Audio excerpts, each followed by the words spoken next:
Payment স্লিপে 4 জনের নাম থাকে বা 4 জনের স্লট নিয়ে একসাথে থাকে, তাদেরকে আসলে এই 4 জন ছাড়া ঢুকতে দিচ্ছে না।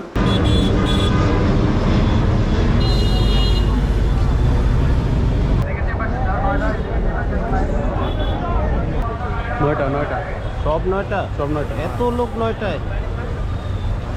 কেউ বাইরে কারোর সাথে কোনো প্রকার আর্থিক লেনদেন করবেন না।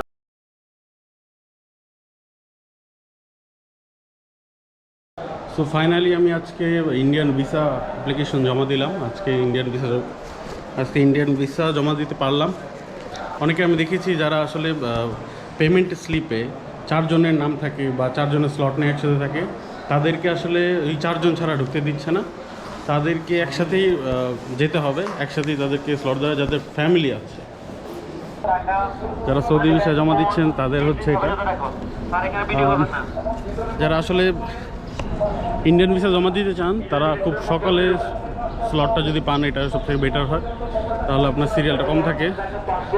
আর আরেকটা বিষয় হচ্ছে, যাদের স্লটে, যাদের পেমেন্ট স্লিপে যাদের 4 জন বা এমন 2-4 জন থাকে ওয়েব ফাইলের নাম্বার, তাদেরকে আপনার আসলে তাদের একসাথে নিয়ে আসবেন, না হলে কিন্তু আপনাকে ভিতরে আসলে ঢুকতে দেবে না। আজকে অনেকজনকে আমি দেখেছি বের করে দিয়েছে এই কারণে। সো তারা আবার ম্যানেজ করে, যারা ছিল তাদেরকে সবাই নিয়ে একসাথে গেছে।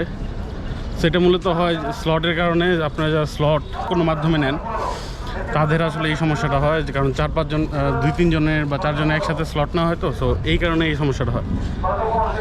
সো ইনশাল্লাহ দেখা যাক ভিসাটা কি পাই নাকি। আলটিমেটলি যদি ভিসা পাই তাহলে তো ইন্ডিয়া অবশ্যই ভ্রমণ হবে। ইনশাল্লাহ অবশ্যই কথা হবে।